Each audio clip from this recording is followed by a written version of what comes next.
ఈ వైపు ఏమో అవినాష్ రెడ్డి మీద వాళ్ళకి సంబంధించిన వాళ్ళ మీద పూర్తిగా అనుమానాలు ఉన్నాయి. మరి వాళ్ళ ఆరోపణ నిజమా, వీళ్ళ అనుమానం నిజమా తేల్చాల్సిన బాధ్యత సిబిఐది. సిబిఐ తేల్చలేదు. సిబిఐ తేల్చడానికి అవినాష్ రెడ్డిని అదుపులోకి తీసుకొని కస్టోడియల్ ఇంటరాగేషన్ చేయాలని చేసిన ప్రయత్నాలన్నీ ఫెయిల్ అయినాయి. అంటే భారతదేశ చరిత్రలోనే సిబిఐ ఒక వ్యక్తిని అరెస్ట్ చేయడానికి ఫెయిల్ అవటం ఇదే ప్రప్రదం అంటే ఇదే ప్రప్రథమం. సిబిఐ భయపడిపోయి కర్నూలు దాకా వెళ్ళి అవినాష్ రెడ్డి భయపడిందా, డ్రామా చేశారా? భయపడ్డారు. ఆ రోజు భయపడ్డారు. ఏమంటే అక్కడ పోలీసు వార్నింగ్ ఇచ్చారు. ఆ రోజు లోకల్ పోలీసు సిబిఐకి వార్నింగ్ ఇచ్చింది. సిబిఐ దగ్గర వెపన్స్ ఉండవు.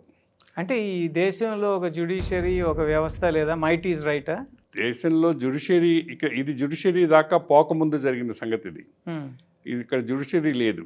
కానీ ప్రభుత్వంలో ఉండే వాళ్ళ అండ ఉంది కాబట్టి ఇక్కడ ముఖ్యమంత్రి, అక్కడ ఢిల్లీలో ఇంకెవరో ముఖ్యమంత్రి కంటే అప్పటికి కోర్టులో సునీత వేసినట్టుంది కదండి. అప్పటికి వేయలేదు. హైకోర్టులో అప్పటికి వేయలేదు. అప్పుడు నడుస్తూ ఉంది. సో అది అవినాష్ రెడ్డిని కూడా అరెస్ట్ చేయలేదు. అరెస్ట్ చేయకుండా కోర్టే కాపాడింది.